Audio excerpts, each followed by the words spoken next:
Bonjour à tous et bienvenue pour cette vidéo. Donc aujourd'hui, on a une vidéo donc les pieds dans l'eau, puisqu'on parle d'une plante que l'on trouve au bord de cours d'eau, dans les fossés, voilà, dans les zones humides dans tous les cas. La salicaire qui mesure de 50 cm à 1,50 m et que l'on trouve à fleurir de fin juin à de début juin à fin septembre. Donc il est encore temps de la ramasser. Donc vous pouvez la reconnaître facilement, c'est une plante vous voyez, qui a des feuilles opposées. Et si vous regardez la tige, c'est une tige qui est carrée, voilà, qui est très angulaire, avec des teintes qui peuvent être un peu rouges sur la tige. Donc c'est une façon de la reconnaître. Après, au niveau des fleurs, les fleurs sont mauves, violettes, elles sont placées en épi. Et c'est une fleur qui a 6 petites pétales. Donc c'est des fleurs qui sont vraiment très vives.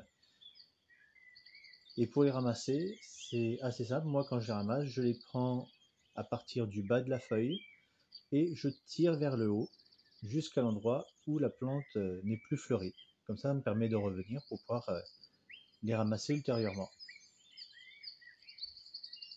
Donc c'est une plante qui peut être utilisée fraîche ou séchée, donc soit directement, soit réduite en poudre. Et donc on l'utilise donc en infusion, 30 ou 60 grammes par litre en infusion. Les feuilles apparemment peuvent être aussi utilisées pour les applications externes. Donc si vous avez raté la période des fleurs, vous pouvez toujours la récupérer, voilà, après septembre par exemple, ou avant. Et c'est mieux de le ramasser après, il faut éviter de la ramasser avant si vous voulez que la fleur puisse pleinement s'épanouir. Donc vous pouvez la récupérer les feuilles pour un usage externe exclusivement. Donc l'utilisation principale de la fleur, c'est pour les diarrhées, la dysenterie, sans risque de constipation, contrairement à d'autres plantes. C'est une plante aussi qui est antiseptique et antibiotique, donc qui va resserrer les muqueuses de l'intestin. Donc c'est, on va dire, la plante la plus utile pour les problèmes de transit particuliers.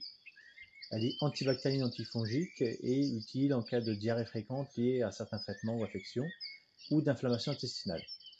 Donc dans ce cas, justement d'inflammation, elle est souvent associée à la mauve ou à les coquelicots pour adoucir les effets des tanins, les effets astringents.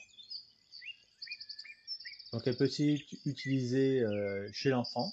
Contrairement à de nombreuses plantes, c'est une plante qui est utilisée d'ailleurs pour la diarrhée du nourrisson. Vous trouverez assez facilement des références sur le sujet. Donc il n'y a pas vraiment de contre-indication sur cette plante, contrairement à d'autres. Alors il y a une contre-indication de précaution, mais pas de contre-indication nette. Et il y a même un usage qui est reconnu, comme je dis, pour les problèmes du nourrisson.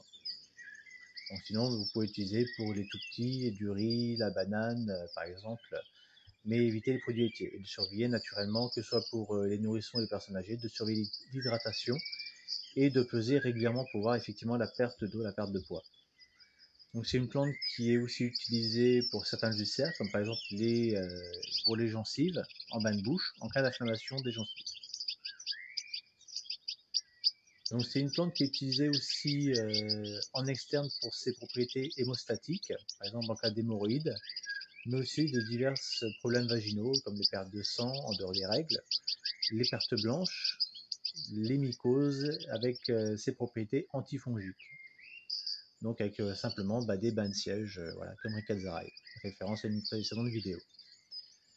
En externe, les tanins qui sont contenus dans la plante vont resserrer les tissus enflammés et les flavonoïdes avoir une action protectrice. Donc c'est une plante qui peut être appliquée sur une blessure, une petite plaie, les ulcères aux jambes, aussi elle est utilisée pour les ulcères aux jambes, les jambes lourdes, les varices, et elle peut être aussi appliquée sur la peau pour les problèmes d'eczéma, d'érythème, donc les rougeurs de la peau qui sont liées à des problèmes de vasodilatation.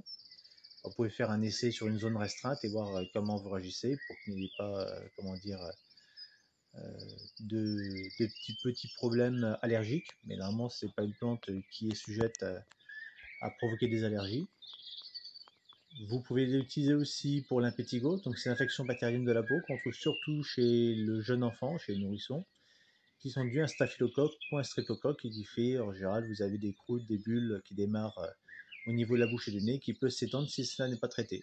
Donc la salicaire est une plante qui peut être utilisée dans ce cadre-là.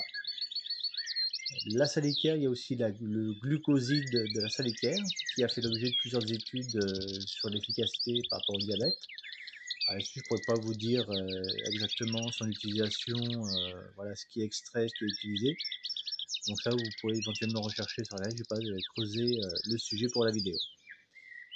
Et pour finir, une petite note alcoolisée. Alors bien sûr, de l'abus d'alcool est dangereux pour la santé, donc à consommer avec modération.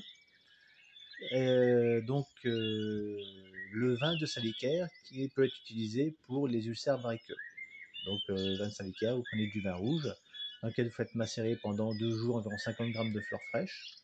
Vous mettez éventuellement un petit peu plus, c'est pas trop un problème. Et le sucre suivant votre goût, ce que vous préférez. Alors pour comment dire, faire l'application, peut-être pas mettre trop de sucre, mais voilà, c'est un apéritif qui est agréable. Et quand vous l'utilisez sur les ulcères variqueux, vous faites bouillir et refroidir en application. Et comme vous pouvez le voir, donc il y a d'autres plantes d'eau qui se trouvent aux alentours, des plantes qui aiment l'humidité.